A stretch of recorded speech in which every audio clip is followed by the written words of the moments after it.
గత కొన్ని 5 రోజులుగా కొత్తపేట నియోజకవర్గం రావులపల్లెం వేదికగా శ్రీకృష్ణదేవరాయల విగ్రహ ఏర్పాటు విషయంలో అధికార ప్రతిపక్ష పార్టీల మధ్య జరుగుతున్న వివాదంలో డాక్టర్ బిఆర్ అంబేద్కర్ విగ్రహాన్ని లాగడాన్ని ప్రశ్నిస్తూ కొత్తపేట నియోజకవర్గ ఎస్సీ నాయకులు ఆదివారం మీడియా సమావేశాన్ని నిర్వహించారు. ఈ సందర్భంగా నాయకులు మాట్లాడుతూ అన్నదమ్ముల్లా కలిసిమెలిసి ఉండే ఎస్సీలకు కాపులకు మధ్య కులాల కుంపటి పెట్టాలని చూస్తే సహించేది లేదని, ఏదైనా ఎన్నికలు వస్తేనే మీకు అంబేద్కర్ గుర్తుకు వస్తారా, మీరు అధికారంలో ఉన్నంతకాలం గుర్తుకు రారా, అంబేద్కర్ విగ్రహ ఏర్పాటు ఇప్పటికిప్పుడు ఎందుకు వచ్చిందని ప్రశ్నించారు. శ్రీకృష్ణదేవరాయల విగ్రహ ఏర్పాటుకు అంబేద్కర్ విగ్రహానికి సంబంధం ఏమిటని ప్రశ్నించారు. ఈ కార్యక్రమంలో Kothapeta division vigilance and monitoring committee member Palangi Ravichandra, Kothapeta నియోజకవర్గ ఎస్సీ సెల్ అధ్యక్షుడు కోనాల అంబేద్కర్, సీనియర్ నాయకులు పల్లి యేసు, నల్లా రమణ, బద్ద యేసు, బీర ఈసుకు, సవరపు సీను, యార్లగడ్డ మొమ్ము తదితరులు పాల్గొన్నారు.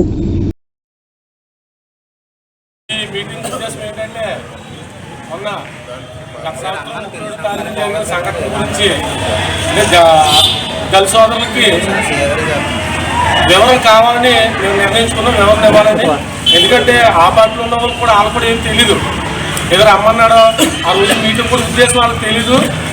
30 నైట్ పార్టీ ఇచ్చేస్తాం, వచ్చేయమంటే వచ్చేది తప్పించి అక్కడికి వచ్చేదాన్ని తీసుకుని వెళ్తాం. కానీ అక్కడ జరిగిన విషయం అంతా క్లారిటీ వచ్చింది కాబట్టి 2-3 అంశాలు మీకు మీ దృష్టి మేము ఉంచాలనుకుంటున్నాను.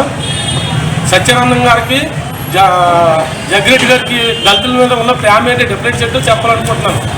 ఎందుకంటే జగ్గిరెడ్డి గారు 3 సార్లు ఎమ్మెల్యే అయినప్పుడు కూడా ప్రతిసారి ఎలక్షన్ ముందర అంబేద్కర్కి ఏమొస్తాడు. ఆయనకి వచ్చి ఏం చెప్తాడు, నేను అది ఎట్టేస్తాను, ఆ 40 అడుగులు ఎట్టేస్తాను, ఊరు విగ్రహం ఎట్టేస్తాను అని చెప్తాడు. కానీ సత్యానందం గారు మాట ఇవ్వకపోయినా కానీ కొత్తపేట నడిపొట్టులో ఏ ఎలక్షన్లో కూడా ఆయన ఎవరికి మాట ఇవ్వలేదు. నేను అంబేద్కర్ స్టాట్యూ పెడతాను, నేను అది ఇచ్చేస్తానని ఎవరికి కూడా మాట ఇవ్వకుండా సొంత సామాజిక వర్గాల నుంచి ఇతర కులాల నుంచి ఎంతో ఒత్తిడి వచ్చేసారు. అవన్నీ నిలబెట్టుకుని అందరినీ సమన్వయపరిచి అందరిని ఒప్పించి ఎంతో హుందాతనంగా కొత్తపేట నడిపొట్టులో అంబేద్కర్ స్టాట్యూ పెట్టి నాకు గొడవలేం లేదు. కానీ నువ్వు కావాలని సృష్టిస్తున్నావు, వాళ్ళకి విషయాలు తెలియదు. ఫేస్బుక్లో ఎవరి సమస్యలు వాళ్ళు పెడుతున్నారు. మీకన్నా వేరేట్లు మా సోషల్ మీడియా యాక్టివ్గా ఉంది.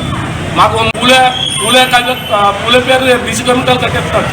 తీసే అర్హత మరి జగ్గిరెడ్డికి లేదని ఈ సందర్భంగా తెలియజేస్తున్నారు.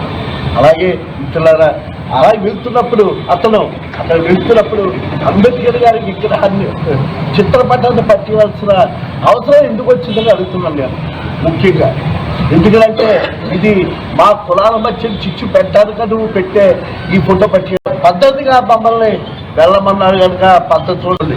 లేదనుకుంటే యావత్ దళిత మరి ఈ నియోజకవర్గం దళిత జాతి అంతా కూడా నిన్ను విలేస్తుందని ఈ సందర్భంగా తెలియజేస్తూ సెలవు తీసుకుంటాను. Thank you.